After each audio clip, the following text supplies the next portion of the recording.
It's the boom. My countdown says it goes like boom. Oh. I was like boom. Oh, I thought you said, ooh. No, I was like boom. Yeah, I only heard, ooh. I thought you were about to throw up or something. I'm on the edge with you throwing up lately. Okay, I know. Yeah, I've been sick the past couple of days. Okay. Hi. Okay. So I know I'm starting the stream super late. I'm doing this with StreamYard for the first time. Um, let's see.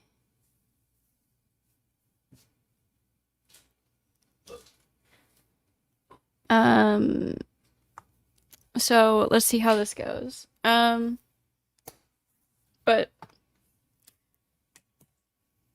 vape. Oh, shit, sorry. Thank you. Okay, so yeah, I'm doing this with StreamYard, talking about January 6th again, because the last stream I had before my vacation, we went over the debate between Andrew Wilson and Destiny, and they debated whether January 6th was an insurrection or not. That I feel like trying to define it as an insurrection is kind of getting into the weeds a little bit. I mean, not really, but people are kind of making it such a big deal about the how literal everything has to be. So what I'm more interested in is actually what actually happened on January 6th. And so we're just going to go over what happened, and I know other people want to talk about it. I realize I'm starting this late, so if you happen to miss this live, don't worry, because I'm probably going to be having a part 2 to this because there's a lot to go over. So if it's too late for you to come on and discuss tonight, that's okay, because I'll be talking about this again. You ready? So either tomorrow or this weekend. So I'm kind of at a loss for where to start because there's just so much, to be honest.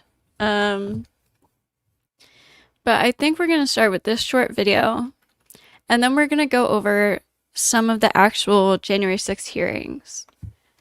But this video gives kind of a good breakdown of the charges and the accusations, that, the allegations that Trump was accused of, and the crimes, the alleged crimes involved, and all of that. So we'll start with this shorter video, and then we'll start talking about go over the hearings, part of the hearings, and that's a much longer video that I'm assuming I won't finish tonight anyway. So yeah, like I said, I'll be doing this again. And this is my first time, well, at least in a very long time, streaming with StreamYard, so we'll see how this goes. This is a video called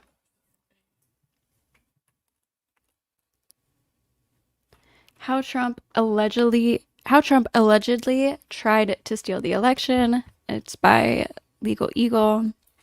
He has a lot of great videos on this topic. Highly recommend. So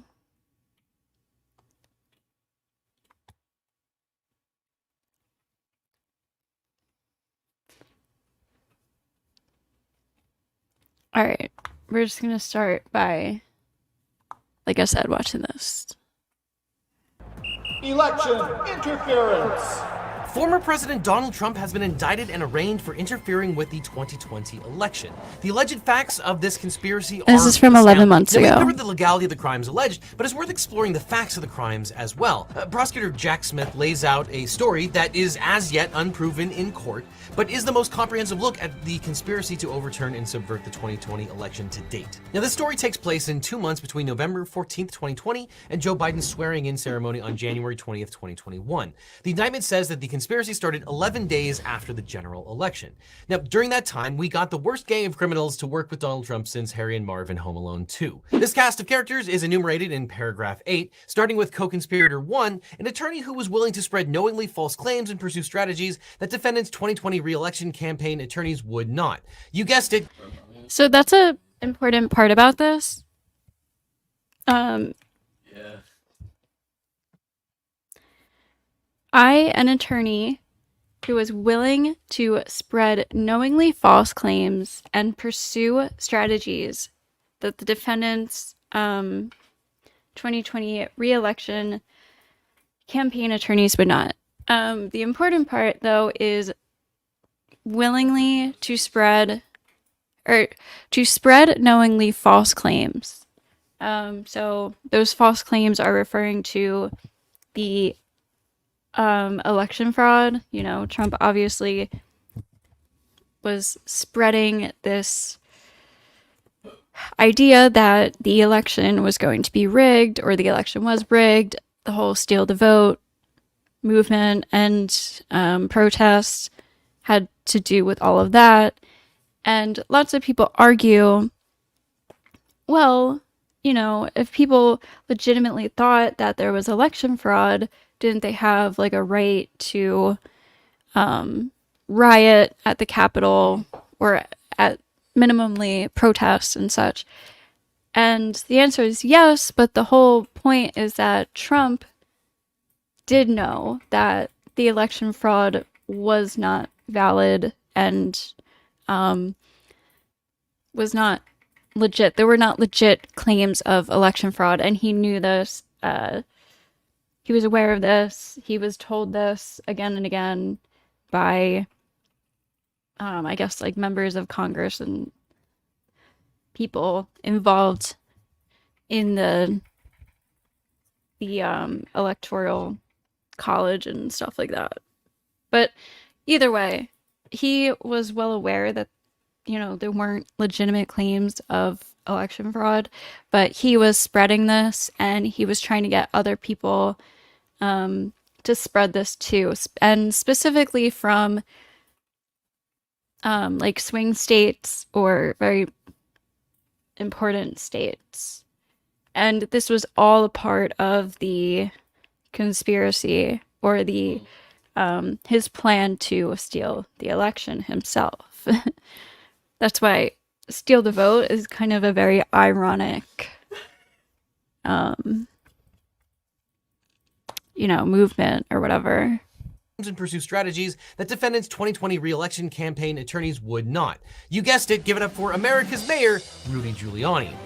Co-conspirator 2, an attorney who devised and attempted to implement a strategy to leverage the vice president's ceremonial role, overseeing the certification proceeding to obstruct the certification of the presidential election. That is top Republican legal mind, John Eastman. Co-conspirator 3, an attorney whose unfounded claims of election fraud the defendant privately acknowledged to others sounded crazy. Nonetheless, the defendant embraced and publicly amplified co-conspirator 3's disinformation. You know her from shipwrecks of old. Give it up for Sidney the Kraken Powell. Then there's co-conspirator 4, a Justice Department official who worked on civil matters and who, with the defendant, attempted to use the Justice Department to open sham election crime investigations and influence state legislatures with knowingly false claims of election fraud. He was a lawyer in the Environment and Natural Resources Division until Trump offered to make him acting attorney general. Yes, this is Assistant Attorney General Jeffrey, we'll call you when there's an oil spill, Clark. Then there's co-conspirator 5, an attorney who assisted in devising and attempting to implement a plan to submit fraudulent slates of presidential electors to obstruct the certification proceedings. This is appellate lawyer and humorous name haver Kenneth Cheesebro. Then there is finally co-conspirator 6, a political consultant who helped implement a plan to submit fraudulent slates of presidential electors to obstruct the certification proceeding. Co-conspirator 6 appears to be Boris Epshteyn, one of Trump's advisors, though this has yet to be confirmed. Epshteyn is best known for writing Trump's controversial Holocaust Remembrance Day speech, in which he omitted any mention of Jewish people. Yeah, this has not been a great day for the legal profession, because all 6 of the co-conspirators may in fact be lawyers. These 6 co-conspirators could be indicted in the coming weeks or months, or they could be government witnesses. No one knows at the moment, and it may be up to them. But the bottom line is Trump worked with this cast of co-conspirators to subvert the Electoral Count Act and stop Congress from certifying the election.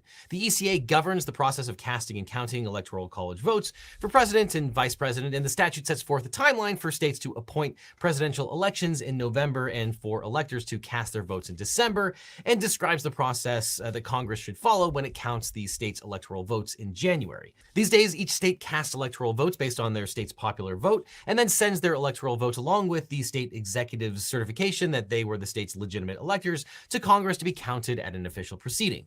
Now, the indictment says that Trump and his cronies organized, quote, fraudulent slates of electors in 7 targeted states, Arizona, Georgia, Michigan, Nevada, New Mexico, Pennsylvania, and Wisconsin, attempting to mimic the procedure that the legitimate electors were supposed. So when people are talking about fake electors, this is what we're referring to, the fraudulent slate of electors.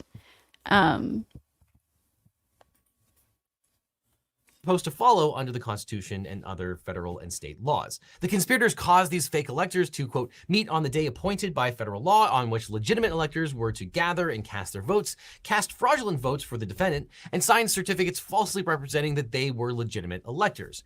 One day before Trump was indicted in D.C., 16 of these fraudulent electors were indicted in Michigan for participating in this scheme.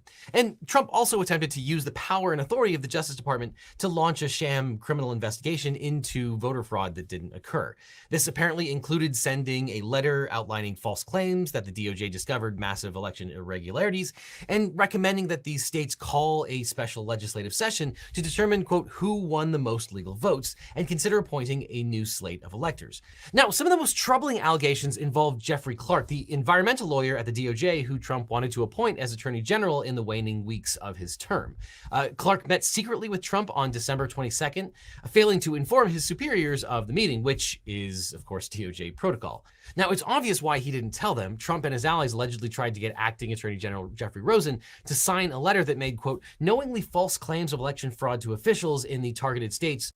There it is again, knowingly false claims of election fraud to officials in targeted states. So they were trying to use the DOJ to make these false claims, and that would be used to back up their claims of election fraud to try to legitimize this idea of election fraud. And that's why so many people to this day still believe that the vote was stolen from Donald Trump in 2020. Which is crazy. But many conservative people still believe this to this day. And Donald Trump himself knew it wasn't legit. Through a formal letter under the acting Attorney General's signature, thus giving the defendant's lies the backing of the federal government and attempting to improperly influence the target states to replace legitimate Biden electors with defendants.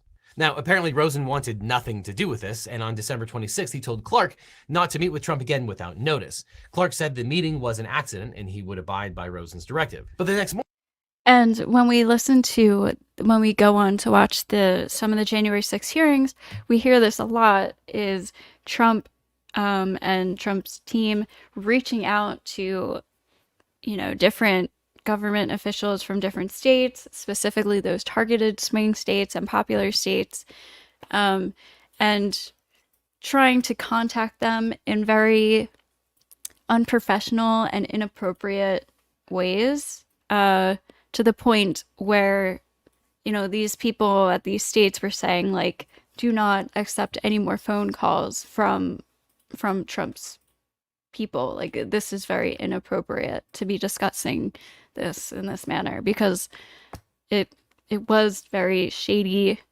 and essentially illegal business. And then something else we're going to go over too is Trump's immunity, why he got immunity, the Supreme Court ruling, and the controversy behind all of that too. morning he had a 3-minute phone call with Trump. And afterwards, Trump met with Rosen and the acting deputy attorney general and told them that he was considering replacing Rosen with Clark. Quote, people tell me Jeffrey Clark is great. I should put him in. When Rosen refused to say the election was corrupt, Trump told him to, quote, just say that the election was corrupt and leave the rest to me and the Republican congressman. And of course, people are pointing to this quote as... Just tell them it was corrupt and leave the rest to me. I don't know how that sounds to you. Sounds a little sketch to me. Evidence that Trump actually knew that the election was not fraudulent. On December 28th, Clark circulated the letter Trump wanted Rosen to send. And it's important to note here how insane it is that Jeff Clark, who was still officially assigned to the environmental department, was suddenly running point on Trump's maneuvers with the DOJ. He was sending his boss, Jeff Rosen, the same letter that Rosen had already refused to sign. Clark proposed sending versions of this to battleground states that Biden won. And here's the claims made in that letter, which the government says are false. The Justice Department had, quote, identified significant concerns that may have impacted the outcome of the election in multiple states. The Justice Department believed that in Georgia and other states, 2 valid slates of electors had gathered at the proper location on December 14th, and that both sets of ballots had been transmitted to Congress. That is, co-conspirator 4, Jeff Clark's letter sought to advance the defendant's fraudulent elector plan by using the authority of the Justice Department to falsely present the fraudulent electors as a valid alternative to the legitimate electors. The Justice Department urged the state legislature to convene a special legislative session to create the opportunity to, among other things, choose the fraudulent electors over the legitimate electors. But Rosen rebuffed Clark again and told him not to engage with Trump. On New Year's Eve, Trump summoned Rosen and other DOJ lawyers and told them he might have to change leadership at the DOJ. Now, the Justice Department traditionally operates fairly independently from the White House. Presidents aren't supposed to order the Attorney General to make legal decisions, but here was Trump insisting that they send the letter. And on January 2nd, Clark continued his insubordination by asking his boss and others to sign the letter Trump wanted to send. He told them that Trump was considering firing Rosen and replacing him with Clark, but that he declined the job if Rosen would just cave and send the letter with false fraud allegations. On January 3rd, Clark revised the fraud letter, changing its language about concerns to a stronger false claim that, quote, as a... Wait. He told... Co-conspirator 4 tried to coerce the acting attorney general and acting deputy attorney general to sign and send co-conspirator 4's draft letter, which contained false statements to state officials. He told them that the defendant was considering making co-conspirator 4 the new acting attorney general, but that co-conspirator 4 would decline the defendant's offer if the acting attorney general and acting deputy attorney general would agree to send the proposed letter to the targeted states.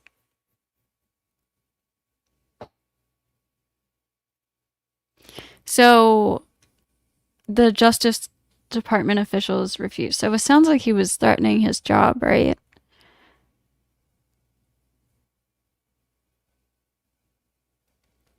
In the paragraph above, it says, in the meeting, the defendant again raised claims about election fraud that Justice Department officials already had told him were not true, and that the senior Justice Department officials reiterated were false, and suggested he might change leadership in the Justice Department.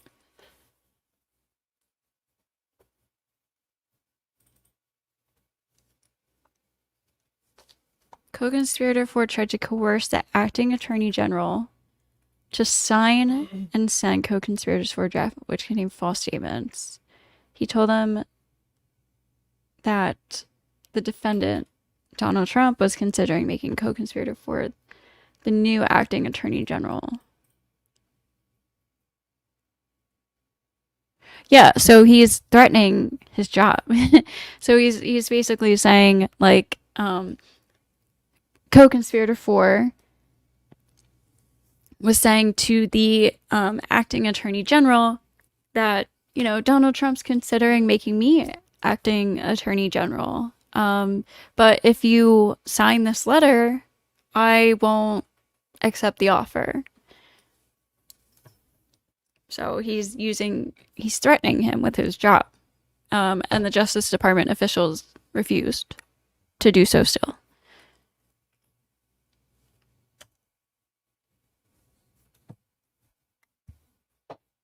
Told told them that Trump was considering firing Rosen and replacing him with Clark, but that he declined the job if Rosen would just cave and send the letter with false fraud allegations. On January 3rd, Clark revised the fraud letter, changing its language about concerns to a stronger false claim that, quote, as of today, there is evidence of significant irregularities that may have impacted the outcome of the election in multiple states. Now, that was apparently enough for Trump to give him the acting attorney general job because the two met and Clark accepted the job. So Clark spent all day scheming with Trump and testing the limits of the new power. Now, apparently, quote, a deputy White House counsel tried to dissuade Clark from assuming the role of acting attorney general. The deputy White House counsel reiterated to co-conspirator 4, Jeff Clark, that there had not been outcome-determinative fraud in the election, and that if the defendant remained in office nonetheless, there would be, quote, riots in every major city in the United States. Jeff Clark responded, quote, well, Deputy White House counsel, that's why there's an Insurrection Act. Clark apparently then called his boss and told him that he was now the acting attorney general. Rosen, quote, responded that he would not accept being fired. That's why there's an Insurrection Act.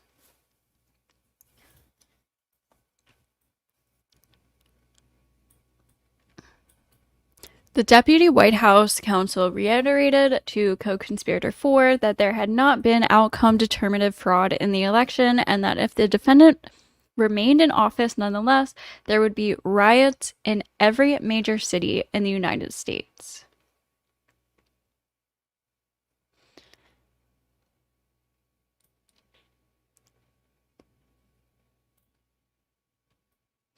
The immunity part is just wild. It's actually very concerning, the Supreme Court's ruling. Hired by a subordinate and immediately scheduled a meeting with the defendant for that evening. But there was apparently a very strong push by the Justice Department attorneys to stop Trump and Clark from implicating the DOJ in overturning a valid election. In fact, Trump only gave up on his plan to install Clark as AG after, quote, he was told that it would result in mass resignations at the Justice Department and of his own White House counsel. Of course, mass resignations are not something that happen every day, and if the Justice Department lawyers resigned en masse, then it would probably have blown the whistle on what the conspirators were trying to do. Jeffrey Clark drafted a letter to Georgia saying, quote, the Department of Justice is investigating various irregularities in the 2020 election for President of the United States. The department will update you as we're able. See, I think that's kind of crazy too. Like, I know as president, you know, you're like the executive, you have a lot of executive decisions, but we're supposed to have checks and balances. And just like how there's illegal ways to fire somebody from a job, I feel like there should be illegal ways of like firing people as a president, especially when you're I feel like it should be illegal for a president to threaten a government official's job if, like, with coercion. Like, if you don't do what I want, I'm gonna fire you. But I guess, I don't know, it really depends. I guess it depends on what he wants him to do. Like, if he wants him to do something illegal, like, you know, sign that letter about election fraud when they were telling him again and again there is no legitimate election fraud. You know, he's threatening his job. He's saying, if you don't do this illegal thing for me, like, I'm threatening your job. I don't think a president should be allowed to do that. I think that's pretty obvious, right? On investigatory progress, but at this time we have identified significant concerns that may have impacted the outcome of the election in multiple states, including the state of Georgia. Now, this was false. The DOJ plays no role in certifying the winner of the presidential election. State investigations and audits confirm that Biden won the state, and every court which considered the issue ruled against Trump. But the indictment has a whole section on Trump's efforts to overturn the Georgia election results. Now, this section of the indictment is pretty funny because it actually describes two different methods of attack Trump took, one with Sidney Powell and the other with Rudy Giuliani. Now, the Powell method only takes up one paragraph because her lawsuit was dismissed so quickly and obviously, but it has some great details. On November 16th, Trump's, quote, executive assistant sent Powell and others a document containing bullet points critical of a certain voting machine company, writing, see attached, please include as is or almost as is in lawsuit. Co-conspirator 3, Sidney Powell, responded 9 minutes later, writing, quote, "It must go in all suits in Georgia and Pennsylvania immediately with a fraud claim that requires the entire election to be set aside in those states and machines impounded for non-partisan professional inspection." Now, I can only assume that this was a reply all given the abundance of all caps, but the indictment does not say. 9 days later, Powell filed a lawsuit, quote, against the governor of Georgia, falsely alleging massive election fraud accomplished through the voting machine company's election software and hardware. In the next chunk of the paragraph, we have a vindication of Trump's ability to actually assess legal issues. Quote, "Before the lawsuit was even filed, the defendant retweeted a post promoting it. The defendant did this despite the fact that when he had discussed co-conspirator 3's far-fetched public claims regarding the voting machine company in private with advisors, the defendant had conceded that they were unsupported and that co-conspirator 3 sounded, quote, crazy. Co-conspirator 3's Georgia lawsuit was dismissed on December 7th. It's actually kind of refreshing to hear Trump be right on the money for once. Sidney Powell is, in fact, crazy. But this may be a broken clock type situation. But in the next paragraph, though, the DOJ goes on to the much more worrisome moves by Trump and Rudy Giuliani to pressure Georgia Secretary of State Brad Raffensperger into overturning the state's election results. Basically, Trump and Giuliani and Raffensperger go back and forth with Raffensperger and other Georgia officials calmly and repeatedly telling Trump that there were neither dead nor illegitimate voters in large numbers in Georgia. Eventually, this defeatist attitude infected Trump's own team. Quote, "As early as mid-November, for instance, the senior campaign advisor had informed Trump that his claims of a large number of dead voters in Georgia were untrue. With respect to the persistent false claim regarding State Farm Arena, on December 8th, the senior campaign advisor wrote in an email, 'When our research and campaign legal team can't back up any of the claims made by our elite strike force legal team, you can see why we're 0-32 in our cases. I'll obviously hustle to help on all fronts, but it's tough to own any of this when it's all just conspiracy beamed down from the mothership.' Yes, believe it or not, the Trump camp did actually refer to this group of some of the worst lawyers who have ever practiced in America as the elite strike force legal team. Now, as you can probably tell, Trump is probably going to need a really good lawyer based on these facts. But if you need a great lawyer, my firm, the Eagle Team, can help. Of course, all this stuff is a little silly and easy. Eagle Team. Link in the description down below. But of course, all this stuff is a little silly and easy to make fun of now, but at the time, Giuliani and Trump singled out and harassed individual election staffers. Quote, "At the hearing before the Georgia House of Representatives Government Affairs Committee, Giuliani played the State Farm Arena video again and falsely claimed that it showed voter fraud right in front of people's eyes and was the tip of the iceberg. Then he cited 2 election workers by name, basically accusing them of quite obviously surreptitiously passing around USB ports as if they are vials of heroin or cocaine. These workers were Shane Moss and Ruby Freeman, who subsequently received numerous death threats. Shane Moss testified before the January 6th committee about what actually happened. Mr. Giuliani accused you and your mother of passing some sort of USB drive to each other. What was your mom actually handing you on that video? A ginger mint. And in other testimony, Ruby Freeman described how unsafe Giuliani and Trump's actions made her feel in her own community. Now I won't even. That's like the suitcases, like when Trump was spreading around that video of the supposed suitcases filled with uncounted ballots underneath the booths on election day. It's ridiculous. Just all the conspiracies.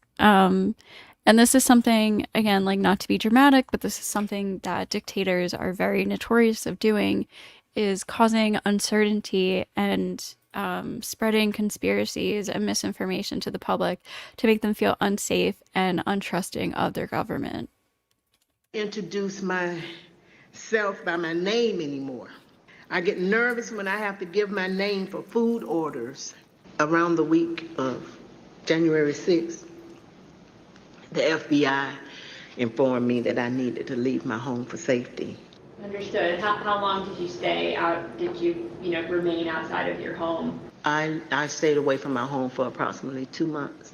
And Trump continued to drag Freeman and Moss's names through the mud in his now infamous perfect call with Brad Raffensperger. Having to do with Ruby Freeman, she's a vote scammer, a professional vote scammer, and hustler. And later in the call, Trump, Professional of course, vote asked scammer. Raffensperger to find 11,780 votes for him. I just want to find 11,780 votes, which is one more than we have, because we won the state. Similarly, on December 7th, despite still having established no fraud in Michigan, co-conspirator 1 sent a text intended for the Michigan Senate Majority Leader, quote, so I need you to pass a joint resolution from the Michigan legislature that states that the election is in dispute, there's an ongoing investigation by the legislature, and the electors sent by Governor Whitmer are not the official electors of the state of Michigan and do not fall within the safe harbor deadline of December 8th under Michigan law.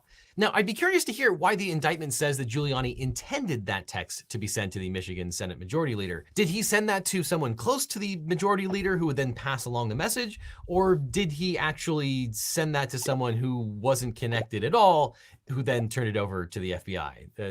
Hopefully we'll get an answer to that question. Anyway, quote, on December 14th, the Michigan House Speaker and Michigan Senate Majority Leader announced that contrary to the defendant's requests, they would not decertify the legitimate election results or electors in Michigan. Now, about a month after trying to dupe state electoral officials, Trump and his merry gang, quote, developed a new plan to marshal individuals who would have served as the defendant's electors had he won the popular vote in 7 targeted states, Arizona, Georgia, Michigan, Nevada, New Mexico, Pennsylvania, and Wisconsin.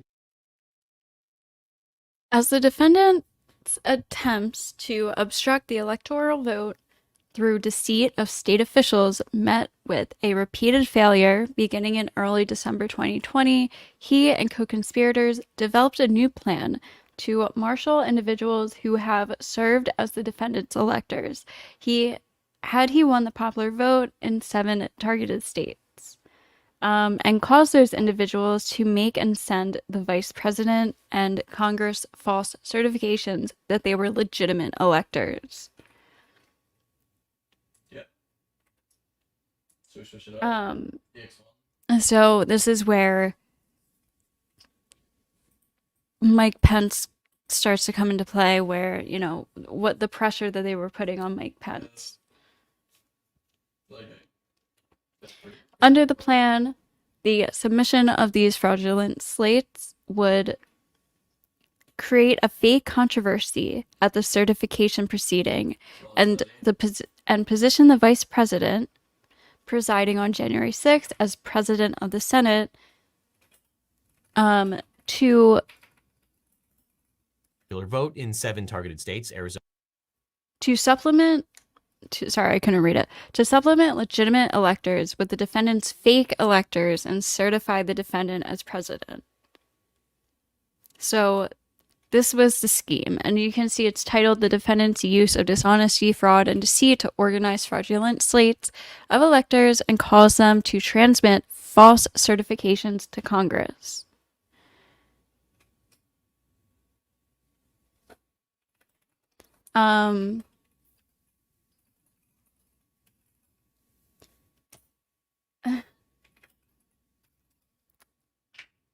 Like, does nobody see how big of a deal that is? I'm really confused about like what the position is of people who are defending this. Do you guys think this is this is made up by the government or is it not true even though we're seeing all the evidence? I don't know, I really don't understand the position, or maybe you just aren't aware. I feel like that's likely the reality, is that most people just aren't aware. Would have served as the defendant's electors had he won the popular vote in 7 targeted states, Arizona, Georgia, Michigan, Nevada, New Mexico, Pennsylvania, and Wisconsin, and cause those individuals to make and send to the vice president and Congress false certifications that they were legitimate electors. Under the plan, the submission of these fraudulent slates would create a fake controversy. So I'm pretty sure when they were telling Mike Pence, you know, to delay the vote, when they were pressuring him, it was to get these false certifications sent in. Trump was trying to talk with his allied states to, so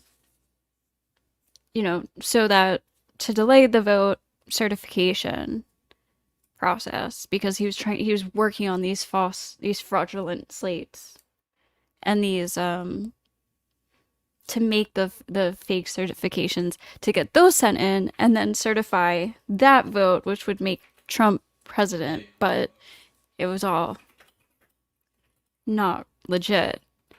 And again, at this point, Trump was told over and over and over again that there were no legit concerns of voter fraud.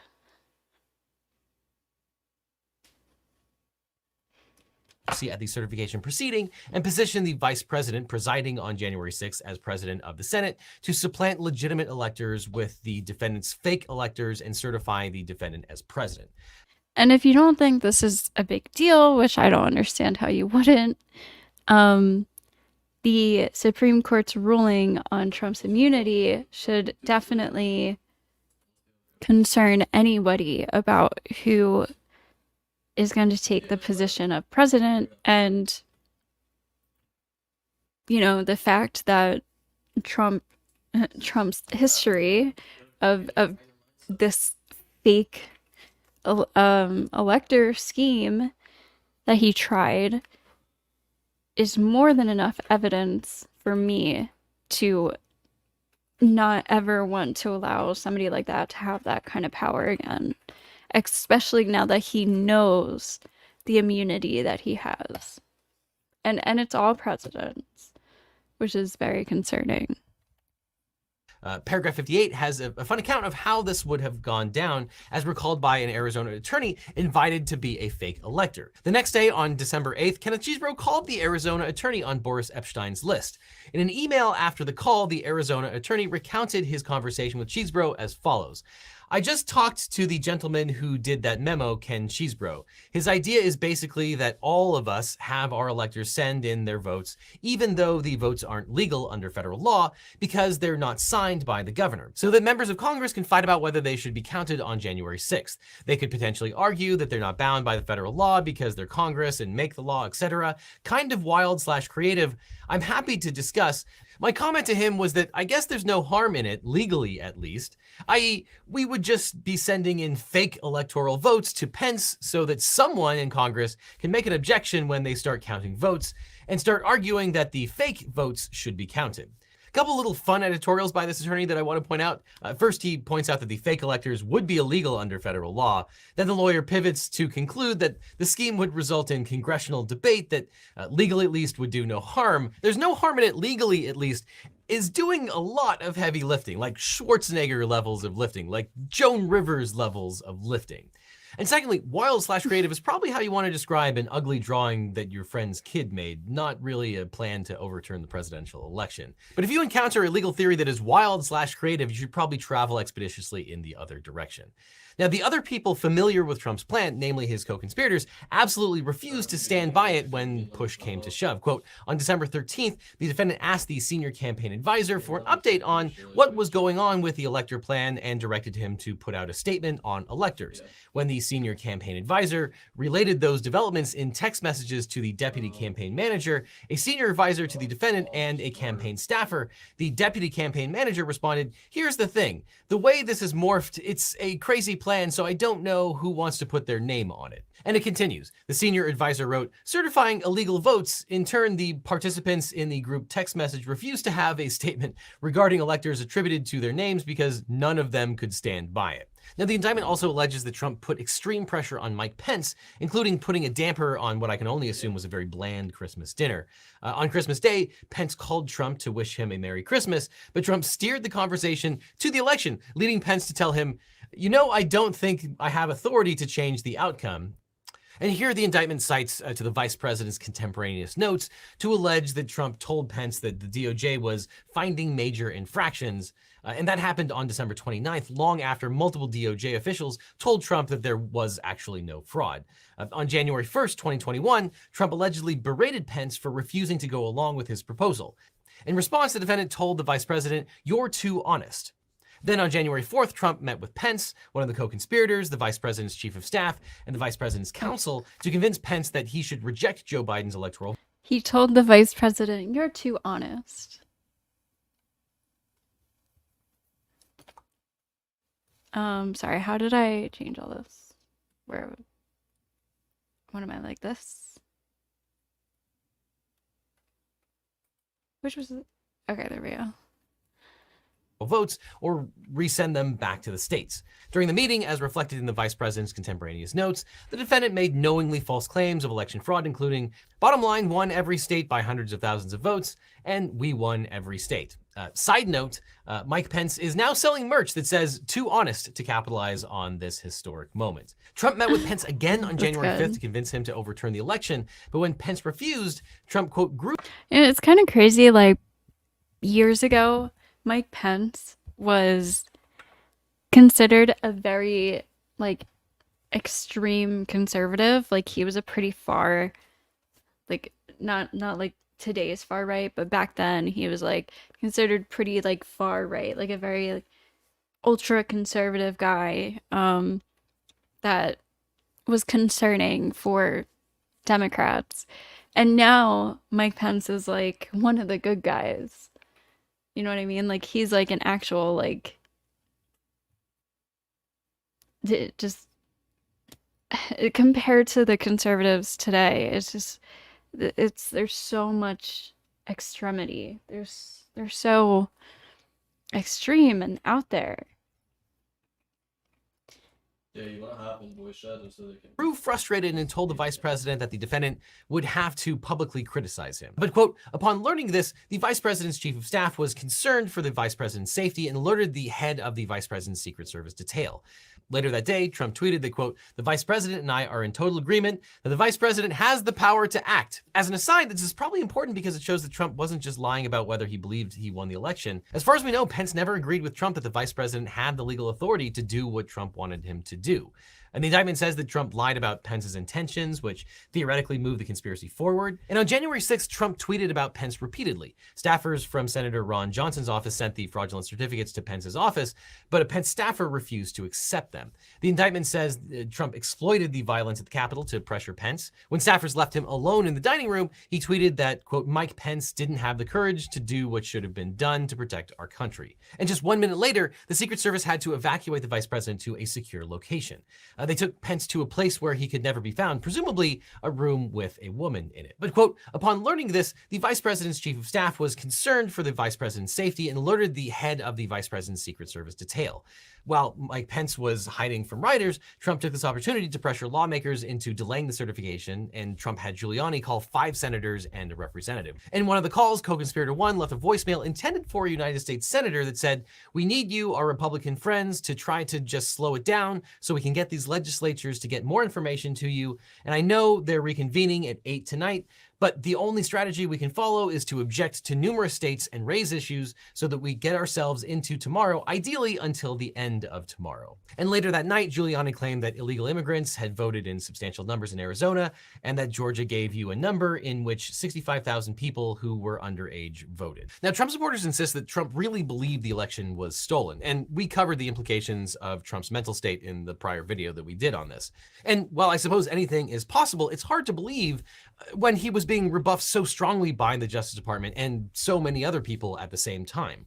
Especially because lawyers and advisors kept telling Trump that he lost. One deputy White House counsel apparently said, quote, "There is no world, there is no option in which you do not leave the White House on January 20th. And it is alleged that Trump acknowledged privately that he lost. Also, just to make it clear too, it wasn't just you know, like he just said, his own advisors, other Republicans, and his own, like, colleagues and people he worked with were telling him, "No, there's no election fraud. Please stop spreading this lie, blah, blah, blah, blah. Something bad's gonna happen." We're gonna hear that in the January 6th hearings of Republicans from certain states you know, saying like, please stop spreading this. This is causing a lot of trouble and someone's gonna get killed or you know, there's gonna be some violence that breaks out or whatever. Um, so this wasn't just, you know, the bureaucrats of the government telling him this. These were his own trusted people telling him again and again, no, Trump, there is no legitimate signs of election fraud. Like, you lost, buddy. But he just refused to hear it.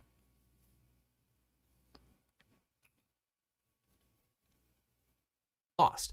For example, after the chairman of the Joint Chiefs of Staff urged Trump to not take action on a national security issue, Trump agreed, saying, quote, "Yeah, you're right. It's too late for us. We're going to give that to the next guy."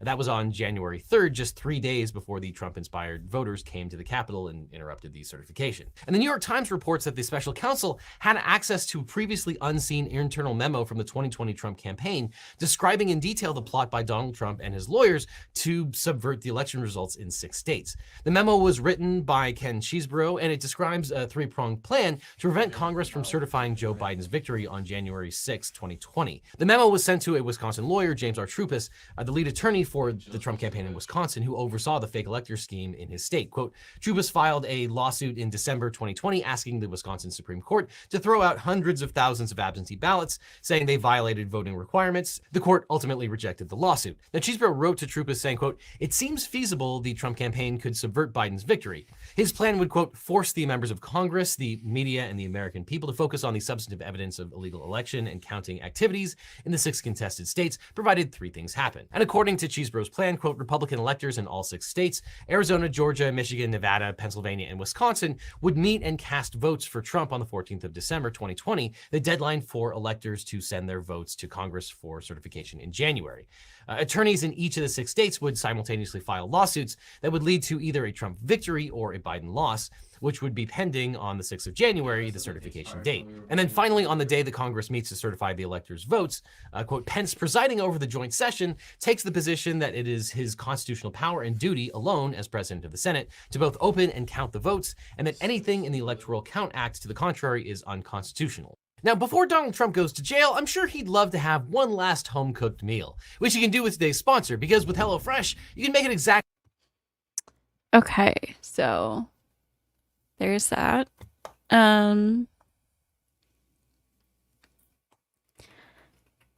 Yeah, so that kind of gives a breakdown of the allegations and potential crimes behind Donald Trump's election fraud.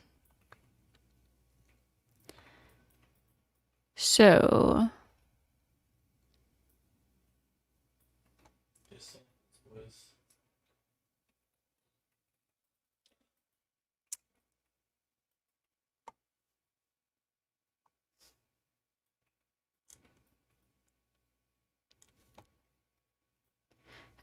so I think that's a good intro.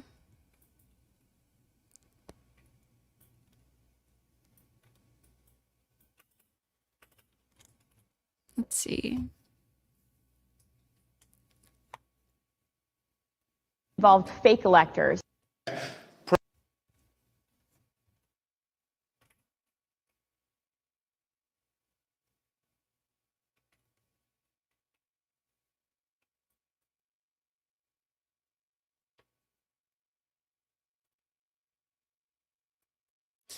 Okay, so this now is the longer video. January 6th insurrection hearing. Streamed 2 years ago. The House panel will focus on former President Trump allegedly pressuring battleground state officials to reject state tallies and electors. So this is a long video, so we're not going to get through all of this. And this is why I said I'm going to have to do this stream in 2 parts. Which is no problem. But we can at least start the beginning of this now. pressuring public servants into betraying their oaths was a fundamental part of the playbook.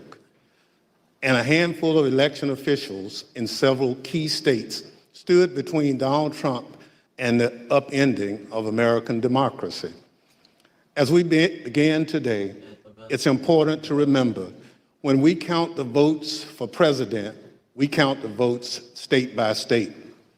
For the most part, the candidates who win the popular vote in a state wins all the state's electoral college votes. And whoever wins a majority of the electoral college votes wins the presidency. So when Donald Trump tried to overturn the election results, he focused on just a few states. He wanted officials at the local and state level to say the vote was tainted by widespread fraud and throw out the results, even though, as we showed last week, there wasn't any voter fraud that could have overturned the election results. And like Mike Pence, these public servants wouldn't go along with Donald Trump's scheme. And when they wouldn't embrace the big lie and substitute the will of the voters with Donald Trump's will to remain in power, Donald Trump worked to ensure they faced the consequences. Threats to people's livelihood and lives. Threats of violence that Donald Trump knew about and amplified.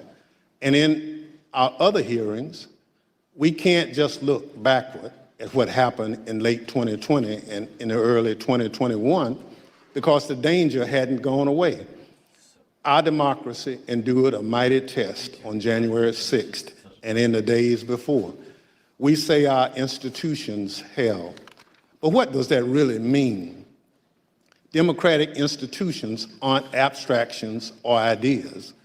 They are local officials who oversee elections, secretaries of state, people in whom we placed our trust that they'll carry out their duties.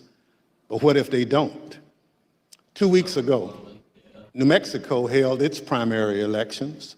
One county commission refused to certify the results, citing vague, unsupported claims dealing with Dominion voting machines. The court stepped in, saying New Mexico law required the commission to certify the results. 2 of the 3 members of the commission finally relented. One still refused, saying his vote, quote, isn't based on any evidence, it's not based on any facts, it's only based on my gut feeling and my own intuition, and that's all I need. By the way, a few months ago, this county commissioner was found guilty of illegally entering the Capitol grounds on January 6th. This story reminds us of a few things.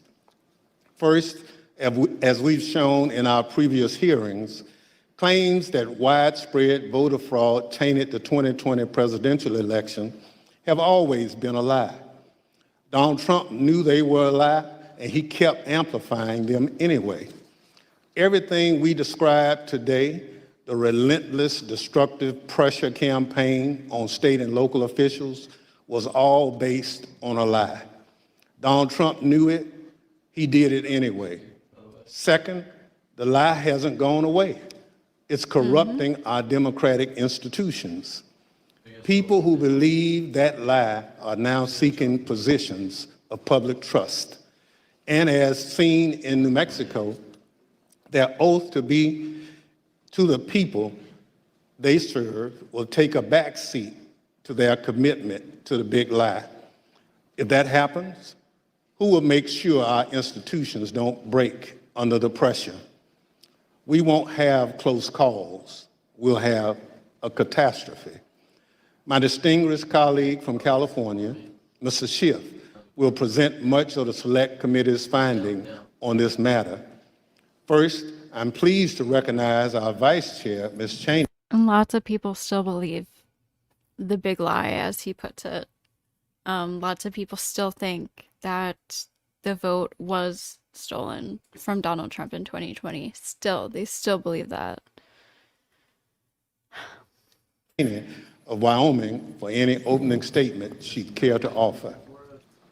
Thank you very much, Mr. Chairman. Today, we will begin examining. Which is just confusing to me because if they think there's so much corruption, if there's so much corruption that they stole the vote from Donald Trump, why did the Supreme Court rule that he got immunity? If there's all this corruption in the United States government and the courts, then why did they come to their ruling and give Donald Trump immunity for this? President Trump's effort to overturn the election by exerting pressure on state officials and state legislatures. Donald Trump had a direct and personal role in this effort, as did Rudy Giuliani, as did John Eastman. In other words, the same people who were attempting to pressure Vice President Mike Pence to reject electoral votes illegally were also simultaneously working to reverse the outcome of the 2020 election at the state level. Each of these efforts to overturn the election is independently serious. Each deserves attention both by Congress and by our Department of Justice. But as the federal court has already indicated, these efforts were also part of a broader plan. And all of this was done in preparation for January 6th. I would note 2 points for particular focus today. First, today you will hear about calls made by President Trump to officials of Georgia and other states. As you listen to these tapes, keep in mind what Donald Trump already knew at the time he was making those calls. He had been told over and over again that his stolen election allegations were nonsense. For example, this is what former Attorney General Bill Barr said to President Trump about allegations in Georgia. We took a hard look at this ourselves, and based on our review of it, including the interviews of the key witnesses, the Fulton County allegations had no merit. The ballots under the table were legitimate ballots. They weren't in a suitcase. They had been pre-opened for eventually feeding into the machine. All the stuff about the water leak and that there was some subterfuge involved. We felt there was some confusion, but there was no evidence of a subterfuge to create an opportunity to. This is regarding that video that Trump and his people were spreading around with the suitcases under the table that they said they were hiding, they were sneaking, and it was full of ballots. And there was some like water main break or something to like cover all this up. This is the results, I guess, of the investigation into the election fraud here. It was Fulton County. Was it Georgia or Arizona? But again, one of those. One of those. I forget which state it happened in. Feed things into the count. I want to say Georgia, but don't quote me on that. And so we didn't see any evidence of fraud in the Fulton County episode. And Acting Deputy Attorney General Richard Donahue told Donald Trump this. And I said something to the effect of, sir, we've done dozens of investigations, hundreds of interviews. The major allegations are not supported by the evidence developed. Mr. Trump was told by his own advisors that he had no basis for his stolen election claims. Yet he continued to pressure state officials to change the election results. Second, you will hear about a number of threats and efforts to pressure state officials to reverse the election outcome. One of our witnesses today, Gabriel Sterling, explicitly warned President Trump about potential violence on December 1st, 2020, more than a month before January 6th. You will see excerpts from that video repeatedly today. It has all gone too far. All of it. Joe DeGenova today asked for Chris Krebs, a patriot who ran CISA, to be shot. A 20-something tech in Gwinnett County today has death threats and a noose put out saying he should be hung for treason because he was transferring a report on batches from an EMS to a county computer so he could read it. It has to stop. Mr. President, you have not condemned these actions or this language. Senators, you have not condemned this language or these actions. This has to stop. We need you to step up, and if you're going to take a position of leadership, show some. My boss, Secretary Raffensperger, his address is out there. They have people doing caravans around their house. They've had people come onto their property. It has to stop. This is elections. This is the backbone of democracy, and all of you who have not said a damn word are complicit in this. The point is this. Seem Donald pretty Trump mad. did not care about the threats of violence. He did not condemn them. He made no effort to stop them. He went forward with his fake allegations anyway. One more point. I would urge all of those watching today to focus on the evidence the committee will present. Don't be distracted by politics. This is serious. We cannot let America become a nation of conspiracy theories and thug violence.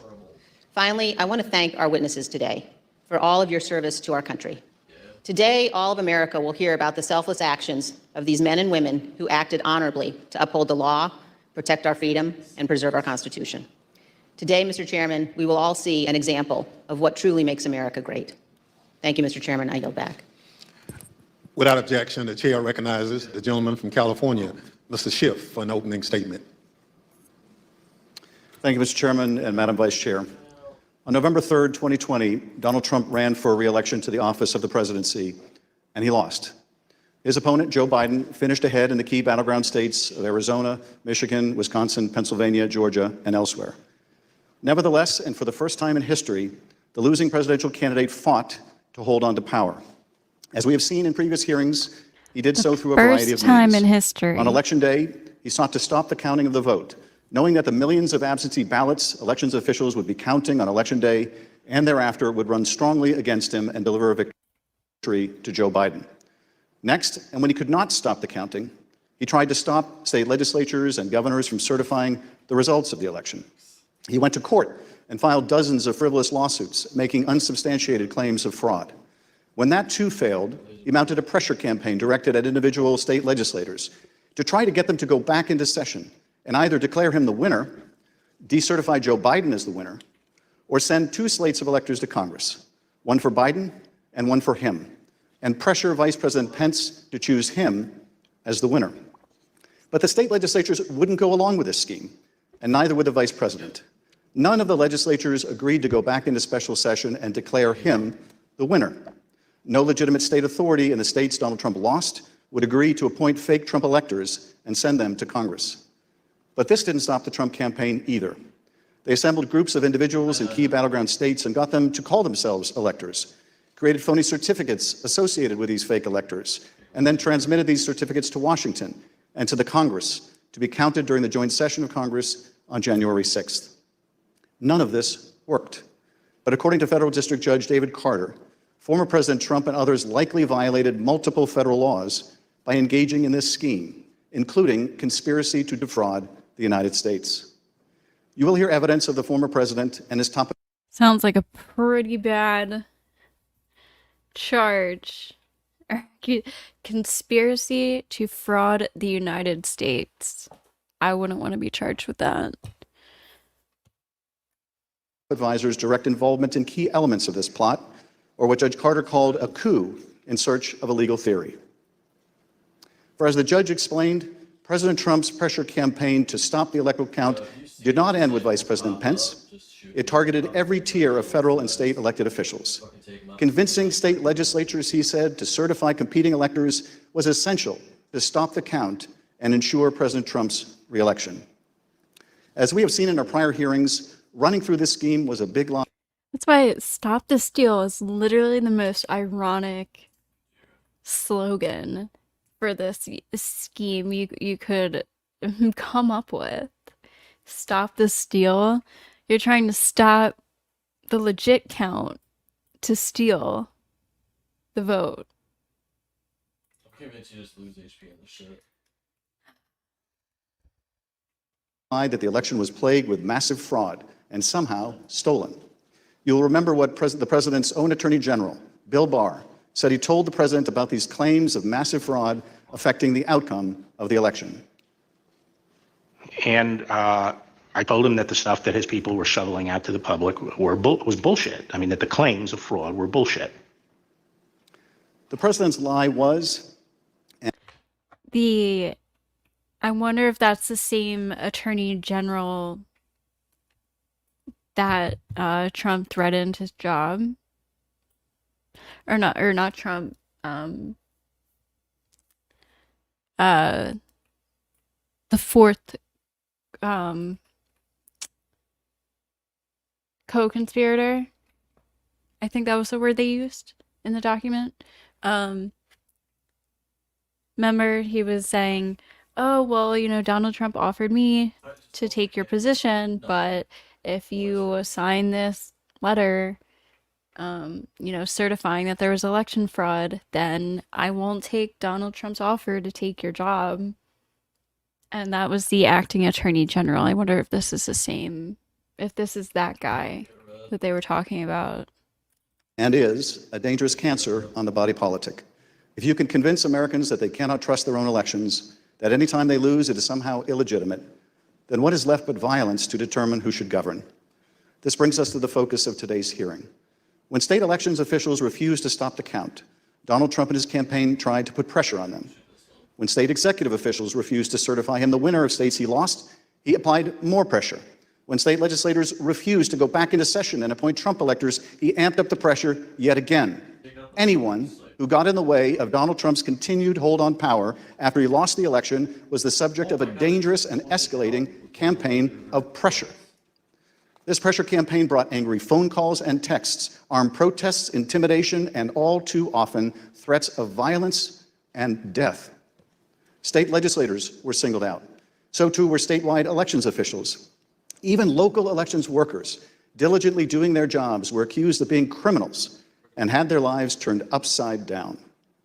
As we will show, the president's supporters heard the former president's claims of fraud and the false allegations he made against state and local officials as a call to action. Stop the steal! Stop the steal! Stop the steal! You're a threat to democracy! You're a threat to free and honest elections! America! We love our right to freedom! Our county will not be allowed in our country. You're a tyrant, you're a felon, and you must turn yourself in to the authorities immediately. And then about 45 minutes later, we started to hear the noises. Yeah, buddy, I'm gonna listen to outside you. my home, and that's my stomach sunk, and I thought it's me. And then it's just we don't know what's gonna. And the uncertainty of that was what was the fear. Like, are they coming with guns? Are they gonna attack my house? I'm in here with my kid. You know, I'm trying to put him to bed, and so it was. That was the scariest moment, just not knowing what was going to happen. This pressure campaign against state and local officials spanned numerous contested states, as you will see in this video produced by the Select Committee. My name is Josh Roselman. I'm an investigative counsel for the House Select Committee to investigate the January 6th attack on the United States Capitol. Beginning in late November 2020, the president and his lawyers started appearing before state legislators, urging them to give their electoral votes to Trump, even though he lost the popular vote. I represent President Trump along with Jenna Ellis, and this is our fourth or fifth hearing. This election has to be turned around because we won Pennsylvania by a lot and we won all of these swing states by a lot. This was a strategy with both practical and legal elements. The Select Committee has obtained an email from just 2 days after the election in which a Trump campaign lawyer named Cleta Mitchell asked another Trump lawyer, John Eastman, to write a memo justifying the idea. When do you remember this coming up as an option in the post-election period for the first time? Right after the election. It might have been before the election.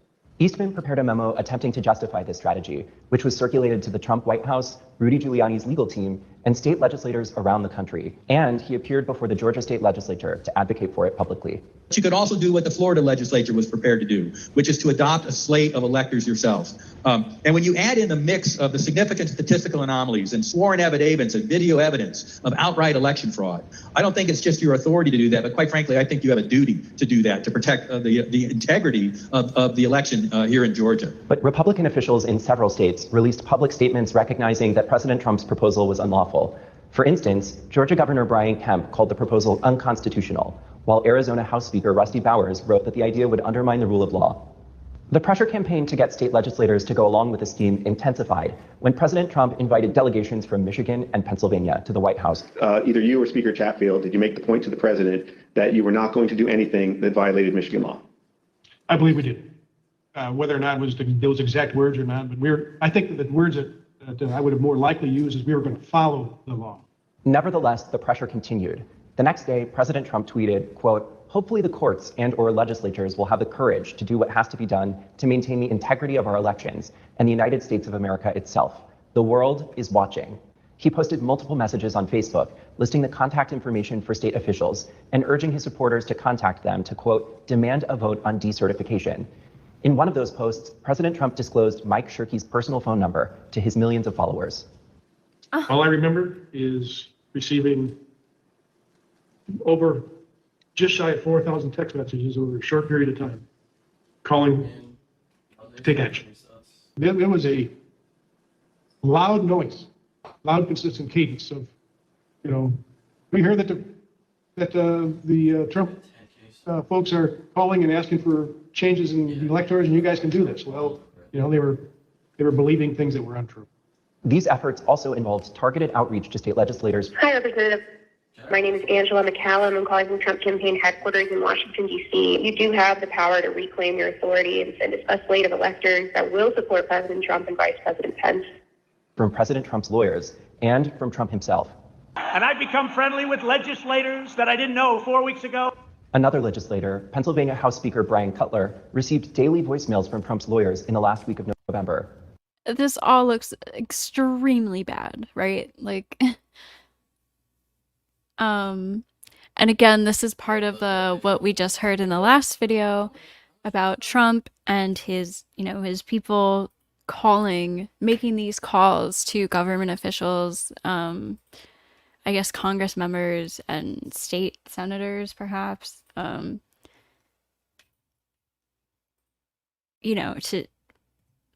to get these slates of electors sent in, these fraudulent slates of electors, which is not legal. Mr. Speaker, this is Rudy Giuliani and Jenna Ellis. We're calling you together because we'd like to discuss, obviously, the election. Hello, Mr. Speaker. This is Jenna Ellis, and I'm here with Mayor Giuliani. Hey, Brian, it's Rudy. I really have something important to call to your attention that I think really changes things. Cutler felt that the outreach was inappropriate and asked his lawyers to tell Rudy Giuliani to stop calling, but Giuliani continued to reach out. I understand that you don't want to talk to me now. I just want to bring some facts to your attention and talk to you as a fellow Republican. On December 30th, Trump ally Steve Bannon announced a protest at Cutler's home. We're getting on the road and we're going down to Cutler. We're going to start going to offices, and if we have to, we're going to... I think somebody else ends up testifying that too. Donald Trump, once he starts hearing these people saying like, yo, man, like, no, we can't do that. That's not legal. That's against my oath that I took as a public servant. And Trump's confused. He's like, what? Like, I thought we were all Republicans here. Like, I thought we were all allies. Like, why won't you do this for me? He just doesn't fucking get it. Or maybe he does and he doesn't care. Either way, it's just a completely horrible person to have as a, potential president, a presidential candidate. Like, somebody who is trying to do these schemes, especially when it comes down to the election, and they are this persistent. There's so much evidence and persistency to commit election fraud. Like, how did this person end up a candidate again?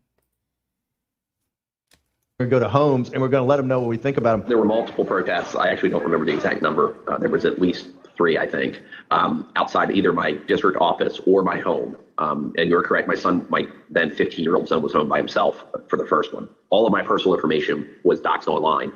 It was my personal email, my personal cell phone, my home phone number. In fact, we had to disconnect our home phone for about 3 days because it would ring all hours of the night and would fill up with messages. Brian Cutler, we are outside. Clerks facing felony charges in Michigan. Poll watchers denied access in Pennsylvania. These ads were another element in the effort. The Trump campaign spent millions of dollars running ads online and on television. The evidence is overwhelming.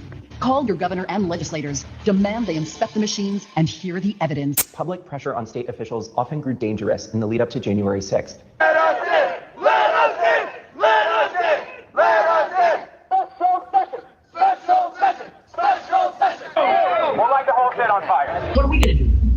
What can you and I do to a state legislature besides kill them? Although we should not do that. I'm not advising that, but I mean, what else can you do, right? The punishment for treason. Of course, Nick Fuentes ends up in the January 6th hearings. Is death. The state pressure campaign and the danger it posed to state officials and to state capitals around the nation was a dangerous precursor to the violence we saw on January 6th at the U.S. Capitol. Today you will hear from Rusty Bowers, the Republican Speaker of the Arizona House of Representatives.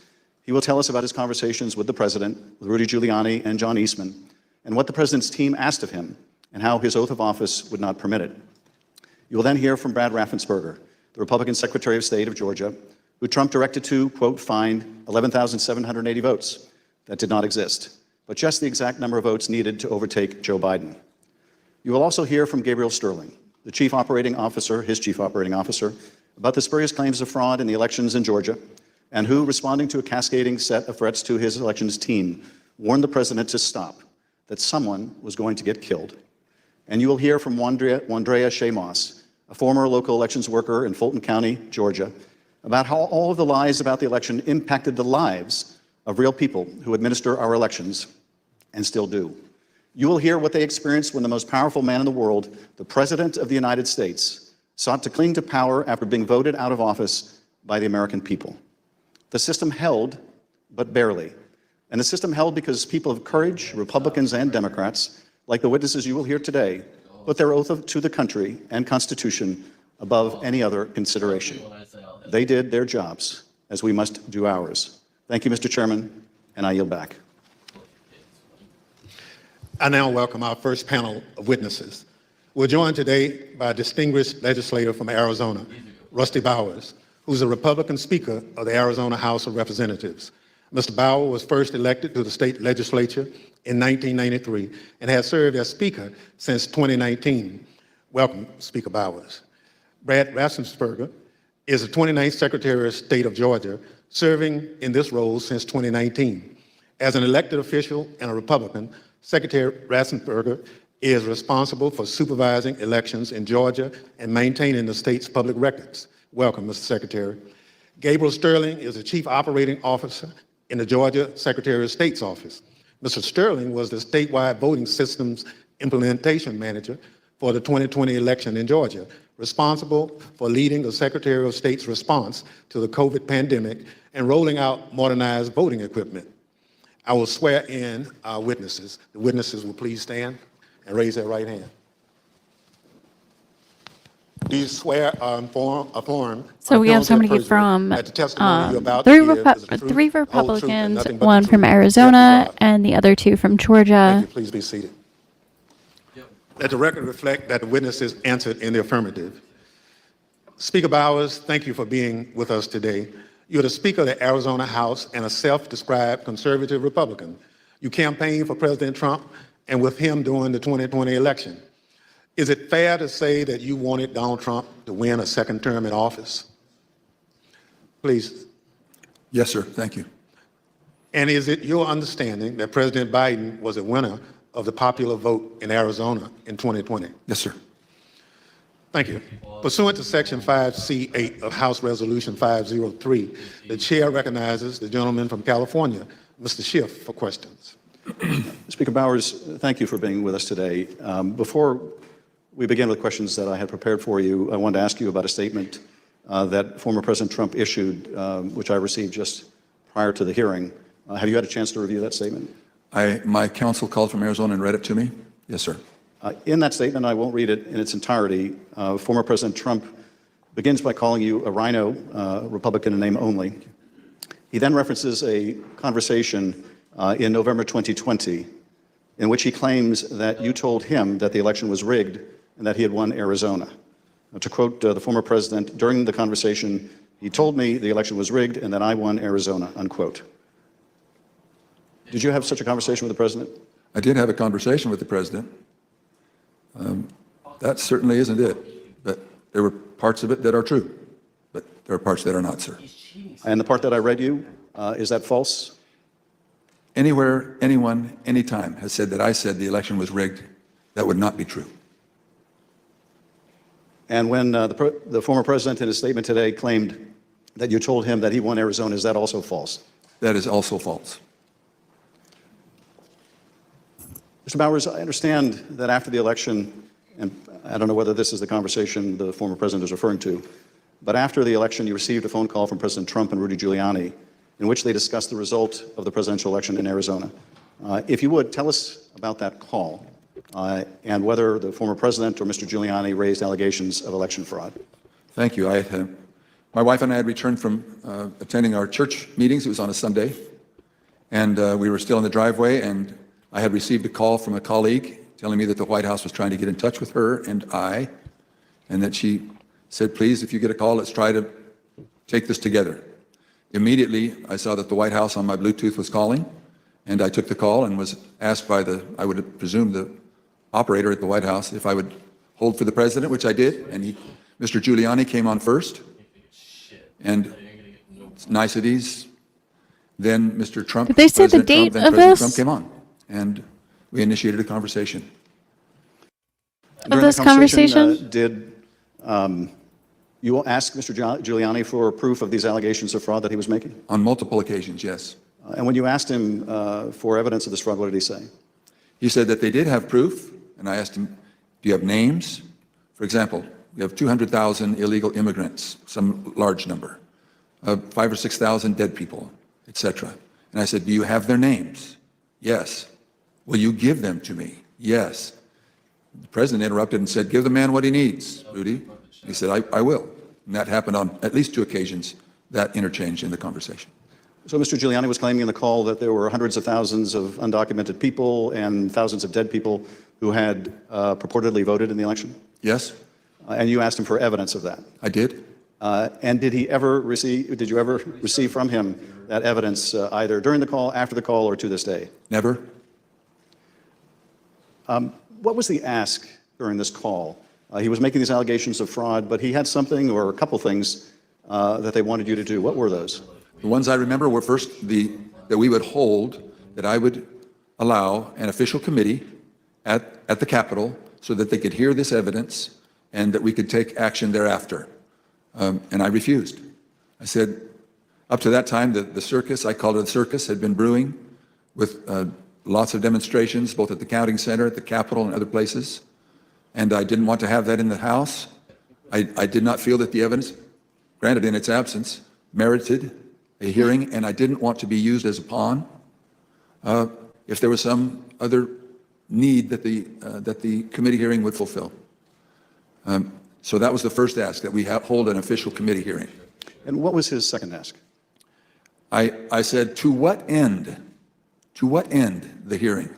He said, well, we have heard by an official high up in the Republican legislature that there is a legal theory or a legal ability in Arizona that you can remove the electors of President Biden and replace them. And we would like to have the legitimate opportunity through the committee to come to that end and remove that. And I said, that's something that's totally new to me. I've never heard of any such thing. And he pressed that point, and I said, look, is this the same exact thing that we heard from the other people?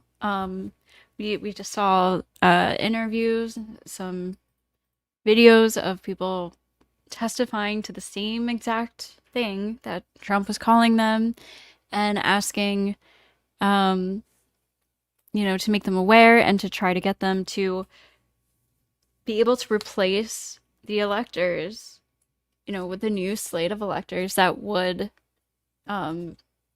give Trump the vote and then certify that. I think it was a Ted Cruz. Again, don't quote me on that, but there was one person who said it was actually their duty to do that if they believed that there was actually election fraud, it was their duty to put in a new slate of those chosen electors. But again, as this man just said, that there was no evidence. He said, "Will you show me the names of these dead people or these illegal immigrants?" And the evidence was never actually ever sent. So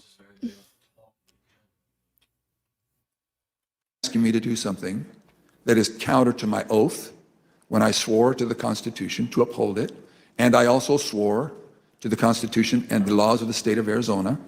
And this is totally foreign as an idea or a theory to me, and I would never do anything of such magnitude without deep consultation with qualified attorneys. And I said, I've got some good attorneys, and I'm going to give you their names. But you're asking me to do something against my oath, and I will not break my oath. And I think that was up to that point. During the conversation, and you heard, I think, when we played a snippet of Mr. Giuliani calling other state legislators and saying that he was calling us essentially a fellow Republican, did he make a similar appeal to you or bring up the fact that you shared a similar party? Whether it was in that call or in a later meeting, he did bring that up more than once. And how would he bring that up? He would say, aren't we all Republicans here? I would think we would get a better reception. I mean, I would think you would listen a little more open to my suggestions that we're all Republicans. And this evidence that you asked him for. well, apparently he's only a Republican, only in name. Or in only name, a rhino. Oh no. Republican in name only. That's what Trump called him. That would justify this extraordinary step. I think you Or maybe that's why he called him that. said they never produced. Why did you feel, either in the absence of that evidence or with it, what they were asking you to do would violate your oath to the Constitution?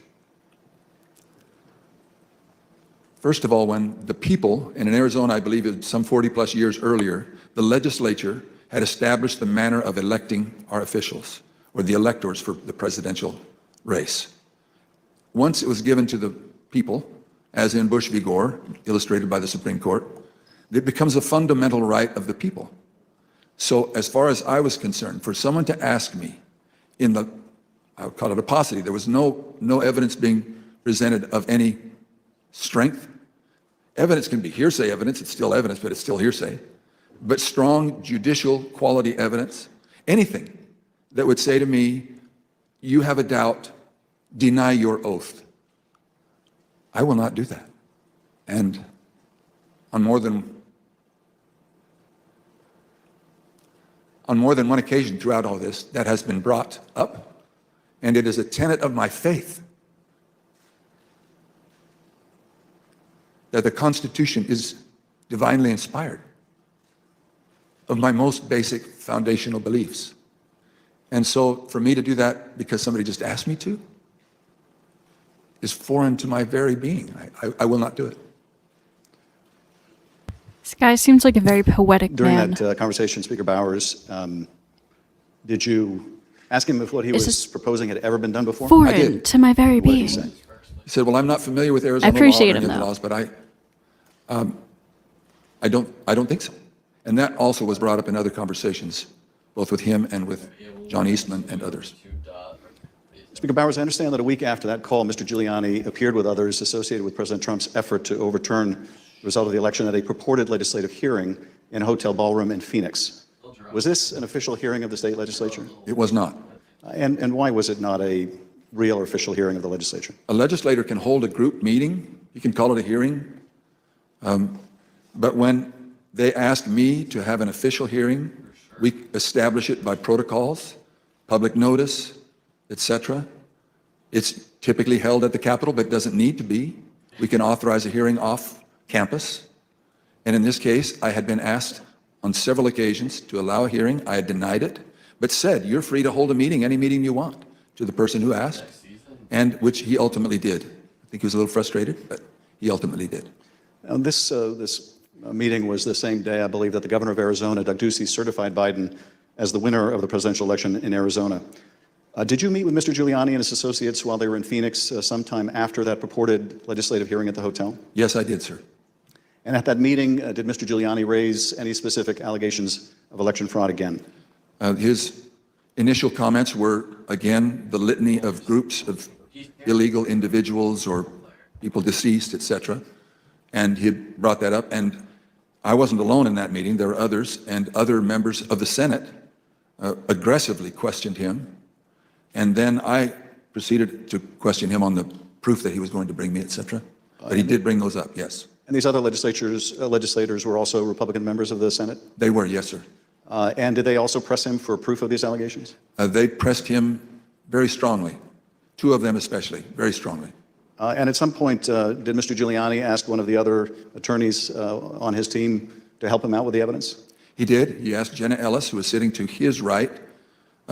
One thing was that it was more to the point of, was there sufficient evidence or action that we could justify the recalling of the electors? But at that part of the conversation, I know he referred to someone else. But he did ask, do we have the proof, to Jenna, Miss Ellis? And she said yes. And I said, I want the names. Do you have the names? Yes. Do you have how they voted? We have all the information. I said, can you get to me that information? Did you bring it with you? She said, no. Both Mr. Giuliani asked her and I asked generally if they had brought it with them. She said, no, it's not with me, but we can get it to you. And I said, then you didn't bring me the evidence, which was repeated in different iterations for some period of time. At some point, did one of them make a comment that they didn't have evidence, but they had a lot of theories? That was Mr. Giuliani. And what exactly did he say, and how did that come up? My recollection, he said, we've got lots of theories, we just don't have the evidence. And I don't know if that was a gaffe, or maybe he didn't think through what he said, but both myself and others in my group, the three in my group and my council, both remembered that specifically, and afterwards we kind of laughed about it. And getting back to the ask in that phone call that preceded this meeting, he wanted you to have the legislature dismiss the Biden electors and replace them with Trump electors on the basis of these theories of fraud? He did not say it in those exact words, but he did say that Arizona law, according to what he understood, that would be allowed, and that we needed to come into session to take care of that, which initiated a discussion about, again, what I can legally and not legally do, and I can't go into session in Arizona unilaterally or on my sole prerogative. In this meeting or at any other later time, did anyone provide you with evidence of election fraud sufficient to affect the outcome of the presidential election in Arizona? No one provided me ever such evidence. The Select Committee has uncovered evidence in the course of our investigation that at Stop the Steal protests at state capitals across the country, there were individuals with ties to the groups or parties involved in the January 6th attack on the U.S. Capitol. One of those incursions took place in the Arizona House of Representatives building, as you can see in this footage. This is previously undisclosed video of protesters illegally entering and refusing to leave the building. One of the individuals prominently shown in this video is Jacob Chansley. Perhaps better known as the QAnon shaman, this rioter entered the Capitol on January 6th, photographed leaving a threatening note on the dais in the U.S. Senate chamber, and was ultimately sentenced to 41 months in prison after pleading guilty to obstruction of an official proceeding. Other protesters who occupied the Arizona House of Representatives building included Proud Boys, while men armed with rifles stood just outside the entrance. I understand these protesters were calling for you by name, Speaker Bowers. Is that correct? That is correct. Speaker Bowers, did the president call you again in later in December? He did, sir. Did you tell the president in that second call that you supported him, that you voted for him, but that you were not going to do anything illegal for him? I did, sir. Nevertheless, his lawyer, John Eastman, called you some days later, on June 4th, 2021, and he did have a very specific ask that would have required you to do just what you had already told the president you wouldn't do, something that would violate your oath. Is that correct? That's correct. It wasn't just me. I had my counsel and others on the call. And what did Dr. Eastman want you to do? That we would, in fact, take a vote to overthrow, or I shouldn't say overthrow, that we would decertify the electors, and that because we had plenary authority to do so. And he cited Article 2, Section 1, I think it's Clause 2, and said that, in his opinion, that gave us the authority. If there was, I don't recall him saying sufficient evidence, but there was some call or some strong reason to do so or justification to do so, that we could do that. And that he was asking that his suggestion was that we would do it. And I said, again, I took an oath for me to take that, Show us the evidence. to do what you do, would be counter to my oath. Call to do it? I don't Where's recall the if it was in that evidence? conversation, clearly, that we talked more about the oath, but I said, what would you have me do? And he said, just do it and let the court sort it out. And I said, you're asking me to do something that's never been done in history, the history of the United States, and I'm going to put my state through that without sufficient proof, and that's going to be good enough with me? That I would put us through that, my state, that I swore to uphold both in Constitution and in law? No, sir. He said, well, that's my suggestion would be just do it and let the courts figure it all out. And he didn't use that exact phrase, but that was what his meaning was, and I declined, and I believe that was close to the end of our phone call. And again, this took place after you had recently spoken with President Trump and told him that you wouldn't do anything illegal for him. Is that right? It wasn't days after. Obviously, it was days after, but a few days had gone by. But you had told President Trump you would not do anything illegal for him. I did, both times. And you told Dr. Eastman that you did not believe there was legal support to justify what he was asking, but he still wanted you to do it and effectively let the courts work it out? I've been warned, don't say things you think, maybe he said, but I do remember him saying that the authority of the legislature was plenary and that you can do it. I said, then you should know that I can't even call the legislature into session without a 2/3 majority vote. We're only 30 plus 1. There's no way that could happen. But in your view, what he was asking you to do would have violated your oath to the Constitution, both the United States Constitution and the Constitution of the state of Arizona? Yes, sir. Did you also receive a call from U.S. Representative Andy Biggs of Arizona on the morning of January 6th? I did. And what did Mr. Biggs ask you to do? I believe that was the day that the vote was occurring to each state to have certification, or to declare the certification of the vote electors. certification. And he asked if I would sign on both to a letter that had been sent from my state and or that I would support the decertification of the electors. And I said I would not. Mr. Speaker, on December 4th, 2020, shortly after your meeting with Rudy Giuliani and other allies of President Trump, you released a statement publicly Why do you keep addressing, jumping around in time? calls for the legislature to overturn the 2020 certified election results. The statement is very straightforward in explaining the, quote, breathtaking request, unquote, made by representatives of President Trump, quote, that the Arizona legislature overturn the certified results of last month's election and deliver the state's electoral college votes to President Trump, unquote. Why did you believe, as you wrote in this statement, that the rule of law forbid you from doing what President Trump and his allies wanted you to do? Representative, I'm sorry, I should be saying, Mr. Chairman, Representative Schiff, there's two sides to the answer. One is, what am I allowed to do, and what am I forbidden to do? We have no legal pathway, both in state law nor to my knowledge in federal law, for us to execute such a request. And I am not allowed to walk or act beyond my authority. If I'm not specifically authorized as a legislator, as a legislature, then I cannot act to the point of calling us into session. Some say that just a few legislators have plenary authority, and that has come as part of all of this discussion, I'll call it. But so to not have authority and be forbidden to act beyond my authority on both counts, I am not authorized to take such action, and that would deny my oath. In your statement, you included excerpts from President Ronald Reagan's inaugural address in 1981.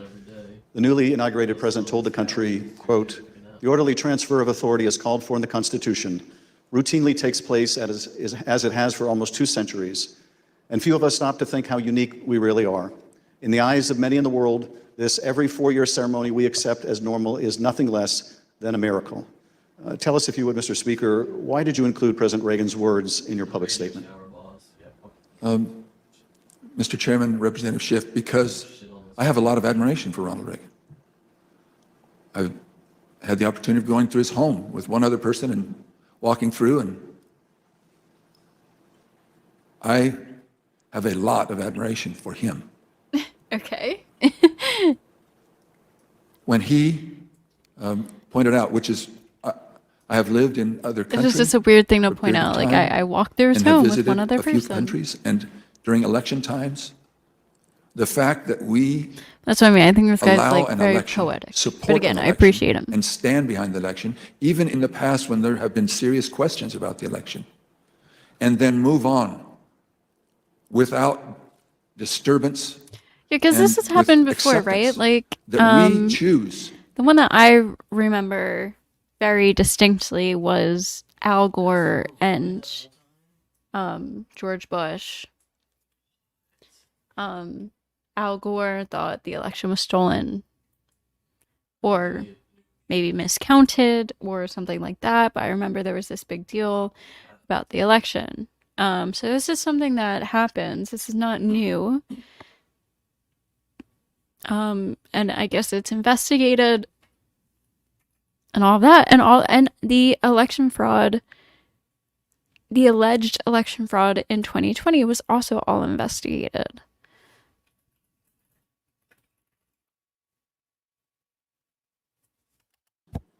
We choose to follow the outcome of the will of the people. That will, it means a lot to me, and I know it meant a lot to him, and so we included that.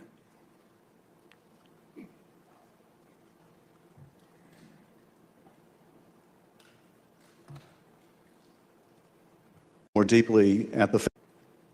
Thank you, Speaker Bowers. I now want to look even more deeply at the fake electors scheme. Every 4 years, citizens from all over the United States go to the polls to elect their president. Under our Constitution, when we cast our votes for president, we are actually voting to send electors pledged to our preferred candidate to the Electoral College. In December, the electors in each state meet, cast their votes, and send those votes to Washington. There is only one legitimate slate of electors from each state. On the 6th day of January, Congress meets in a joint session to count those votes, and the winner of the Electoral College vote becomes the president. In this next segment, you'll hear how President Trump and his campaign were directly involved in advancing and coordinating the plot to replace legitimate Biden electors with fake electors not chosen by the voters. You'll hear how this campaign convinced these fake electors to cast and submit their votes through fake certificates, telling them that their votes would only be used in the event that President Trump won his legal challenges. Yet when the president lost those legal challenges, when courts rejected them as frivolous and without merit, the fake elector scheme continued. At this point, President Trump's own lawyers, so-called Team Normal, walked away rather than participate in the plan. And his own White House counsel's office said that the plan was not legally sound. Let's play the following video produced by the Select Committee. My name is Casey Lucier. I'm an investigative counsel for the House Select Committee to investigate the January 6th attack on the United States Capitol. On November 18th, a lawyer working with the Trump campaign named Kenneth Cheesebro wrote a memo arguing that the Trump campaign should organize its own electors in the swing states that President Trump had lost. The Select Committee received testimony that those close to President Trump began planning to organize fake electors for Trump in states that Biden won in the weeks after the election.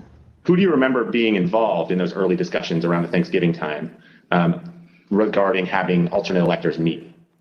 Mr. Giuliani, several of Mr. Giuliani's associates, Mr. Meadows.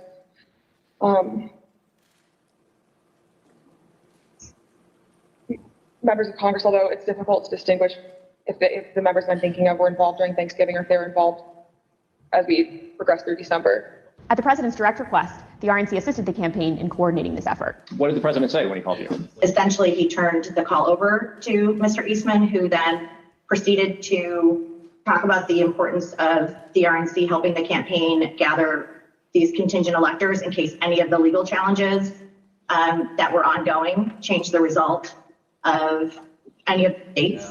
I think more just helping them reach out and assemble them. But my understanding is the campaign did take the lead and we just were helping them. Give me 1 second. Okay, my bad. I'm back.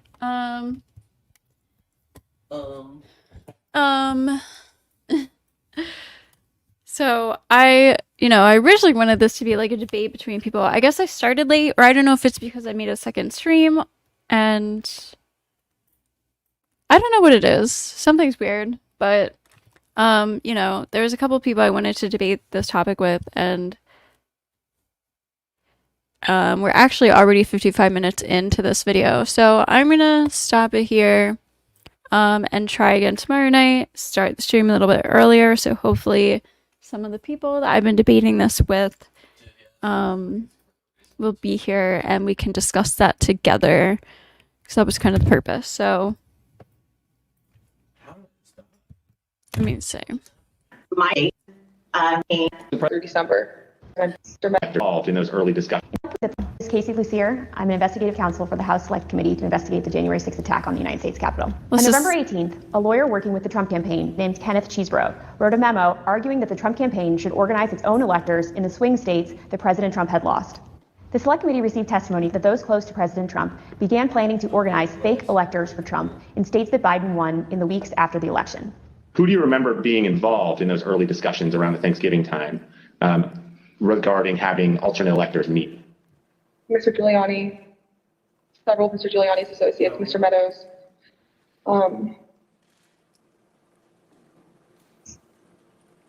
Members of Congress, although it's difficult to distinguish if the members I'm thinking of were involved during Thanksgiving or if they were involved as we progress through December.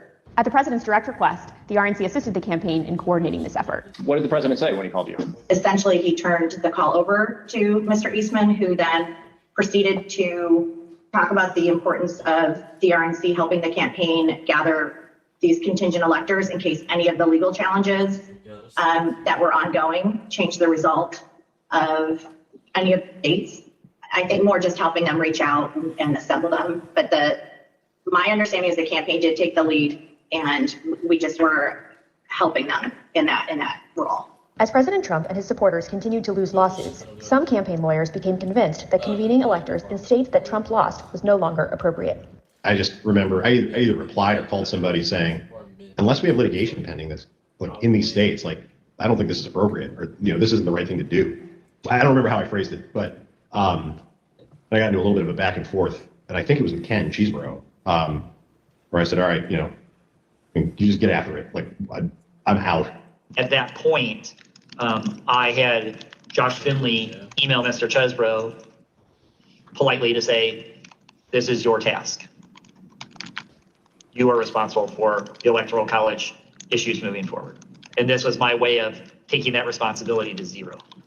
The committee learned the White House counsel's office also felt the plan was potentially illegal. And so to be clear, did you hear the White House counsel's office say that this plan to have alternate electors meet and cast votes for Donald Trump in states that he had lost was not legally sound? Yes, sir. And who was present for that meeting that you remember? It was in our office. It was Mr. Meadows, Mr. Giuliani, and a few of Mr. Giuliani's associates. The Select Committee interviewed several of the individual fake electors, as well as Trump campaign staff who helped organize the effort. We were just, kind of useful idiots or rubes at that point. A strong part of me really feels that it's just kind of as the road continued and as it was failure, that got formulated as what do we have on the table. Let's just do it.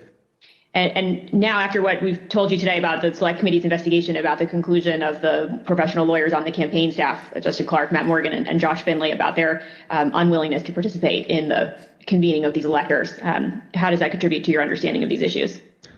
I'm angry. Because I think in a sense, no one really cared if people were potentially putting themselves in jeopardy.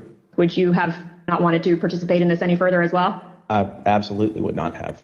Had I known that the three main lawyers for the campaign that I've spoken to in the past and were leading up were not on board. Yeah. I was told that these would only count if a court ruled in our favor. So that would have been using our electors. It would have been using our electors in ways that we weren't told about, and we wouldn't have supported. Documents obtained by the Select Committee indicate that instructions were given to the electors in several Sounds states pretty that bad. they needed to cast their ballots in complete secrecy. Because this scheme involved fake electors, those participating in certain states had no way to comply with state election laws, like where the electors were supposed to meet. One group of fake electors even considered hiding overnight to ensure that they could access the state capitol, as required in Michigan. Did Mr. Norton say who he was working with at all on this effort to have electors meet? He said he was working with the president's campaign. He told me that the Michigan Republican electors were planning to meet in the Capitol and hide overnight so that they could fulfill the role of casting their vote per law in the Michigan chambers And I told him in no uncertain terms that that was insane and inappropriate. In one state, the fake Good thing. electors even asked for a promise that the campaign would pay their legal fees if they got sued or charged with a crime. Ultimately, fake electors did meet on December 14th, 2020 in Arizona, Georgia, Michigan, Pennsylvania, New Mexico, Nevada, and Wisconsin. At the request of the Trump campaign, the electors from these battleground states signed documents falsely asserting that they were the, quote, duly elected electors from their state and submitted them to the National Archives and to Vice President Pence in his capacity as President of the Senate. Here is what some of the fake elector certificates look like as compared to the real ones. But these ballots had no legal effect. In an email produced to the Select Committee, Dr. Eastman told a Trump campaign representative that it did not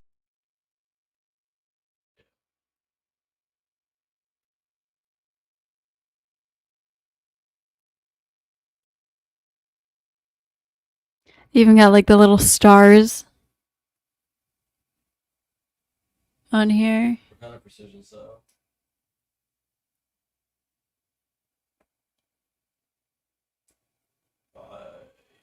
I would love that precision. Yeah. Yeah, just hang on to it. I'll grab it eventually.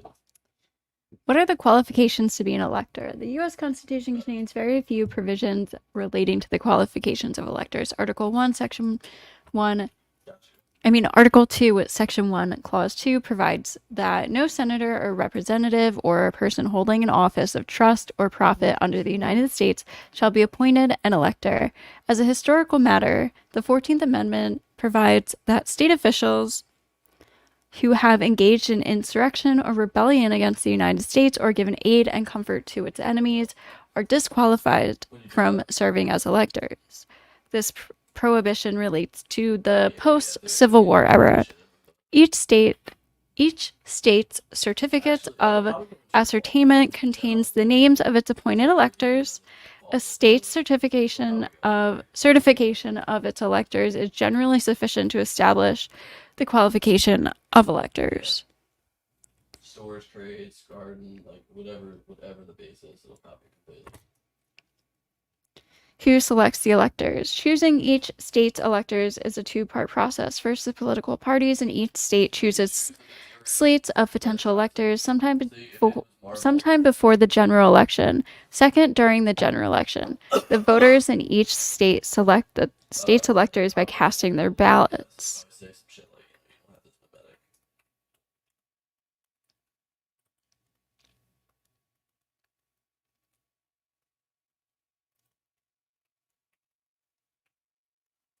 Yes, it's in the. Dude, everybody has a base there. Oh.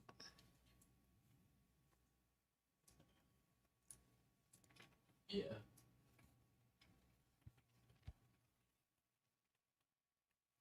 The first part of the process is controlled by the political parties in each state and varies from state to state. Generally, the parties either nominate slates of potential electors at their state party conventions, or they may choose them by a vote of the party's central committee. This happens in each state for each party by whatever rules the state party and sometimes the national party have for the process.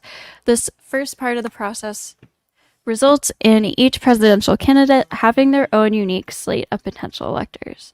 Political parties often choose individuals for this slate to recognize their service and dedication to that political party.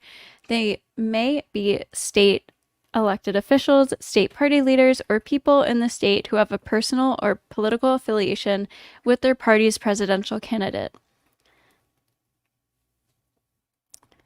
The second part of the process happens during the general election. When the voters in each state cast votes for the presidential candidate of their choice, they are voting to select their state's electors. The potential electors' names may or may not appear on the ballot below the name of the presidential candidates, depending on election procedures and ballot formats in each state. The winning presidential candidate slates of potential electors are appointed as the state's electors, except in Nebraska and Maine, which have proportional distribution of the electors. In Nebraska and Maine, the state winner receives 2 electors, and the winner of each congressional district, who may be the same as the overall winner or a different candidate, receives 1 elector. This system permits Nebraska and Maine to award electors to more than one candidate. Electors do not get to vote twice for president. When they vote in the November general election, they aren't electors yet. They're voting for themselves to be electors. They are the only ones who actually vote for president, which they do at the meeting of electors, the first Monday after the second Wednesday in December. The first Monday after the second Wednesday in December. That's a funny way of dating something. Okay. The first Monday after the second Wednesday. That's so interesting. Okay. Are there restrictions on who the electors can vote for? There is no constitutional provision or federal law that requires electors to vote according to the results of the popular vote in their states. Some states, however, require electors to cast their votes according to the popular vote. These pledges fall into two categories: electors bound by state laws and those bound by pledges to political parties. The U.S. Supreme Court has held that the Constitution does not require that electors be completely free to act as they choose, and therefore political parties may extract pledges from electors to vote for the party's nominees. Some state laws provide that so-called faithless electors may be subject to fines or may be disqualified for casting an individual vote and be replaced by a substitute elector. The Supreme Court decided in 2020 that states can enact requirements on how electors vote. No elector has ever been prosecuted for failing to vote as pledged. However, several electors were disqualified and replaced, and others fined in 2016 for failing to vote as pledged.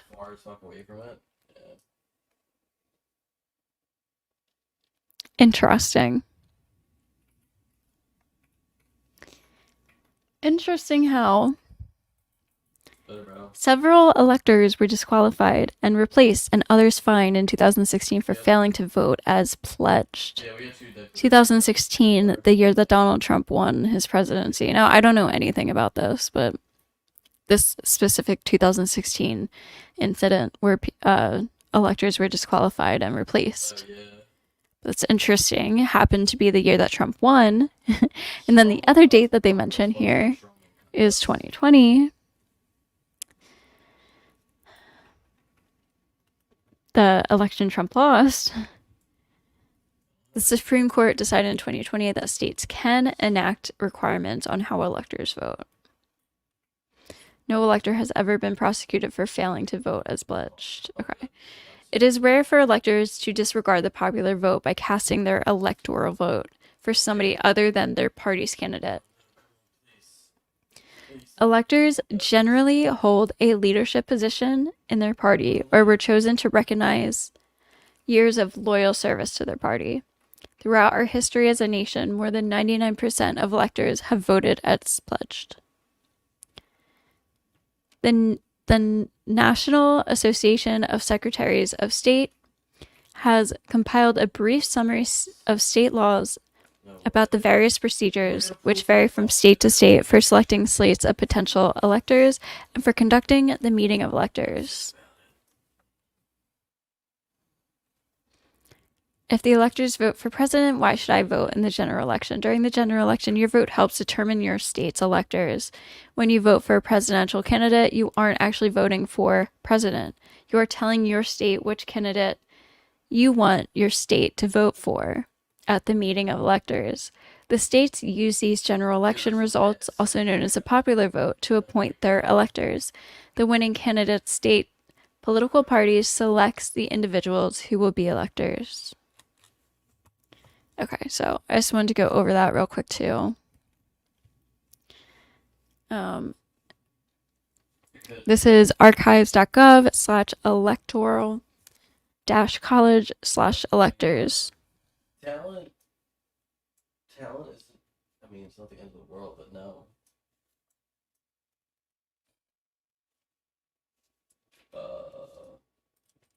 Deviation expert, yeah.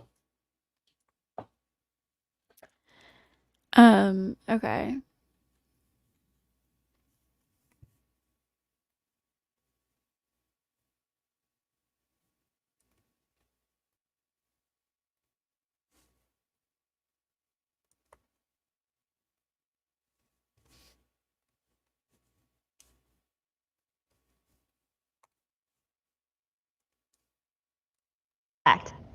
In an email produced to the Select Committee, Dr. Eastman told a Trump campaign representative that it did not matter that the electors had not been approved by a state authority. Quote, "The fact that we have multiple slates of electors demonstrates the uncertainty of either. That should be enough." He urged that Pence act boldly and be challenged. Documents produced to the Select Committee show that the Trump campaign took steps to ensure that the physical copies of the fake electors' electoral votes from 2 states were delivered to Washington for January 6th. Text messages exchanged between Republican Party officials in Wisconsin show that on January 4th, the Trump campaign asked for someone to fly their fake electors' documents to Washington. A staffer for Wisconsin Senator Ron Johnson texted a staffer for Vice President Pence just minutes before the beginning of the joint session. This staffer stated that Senator Johnson wished to hand deliver to the Vice President the fake electors' votes from Michigan and Wisconsin. The Vice President's aide unambiguously instructed them not to deliver the fake votes to the Vice President. Even though the fake elector slates were transmitted to Congress and the executive branch, What did the Chris Vice President Hutchison held firm in his reply? position that his role was to count lawfully submitted electoral votes. Joseph R. Biden Jr. of the state of Delaware has received 306 votes. Donald J. Trump of the state of Florida has received 232 votes. Which is what he did when the joint session resumed on January 6th after the attack on the Capitol. 538. Okay. What we just heard in that video was an aide to the White House Chief of Staff telling this committee that the White House counsel's office felt that this fake electors plan was not legally sound. Nevertheless, the Trump campaign went forward with the scheme anyway. Okay, I'm going to stop it here so that I can continue this tomorrow night at a little bit of an earlier time and hopefully have an actual discussion or debate with some of the people I've been conversing with about this particular topic. So, but I think this is a good introduction, at least. So yeah, I'll be back tomorrow night to discuss the same thing. I'll be on a bit earlier.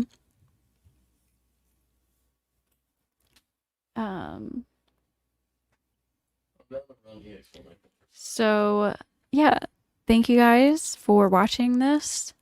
Tune in tomorrow night for a longer and more in-depth discussion, and we'll also go over Trump's immunity and the Supreme Court's decision regarding that. We'll finish out this video of the January 6th hearing and hopefully have an actual discussion with some other people. So thanks for being here. Please like the video and consider subscribing. Night.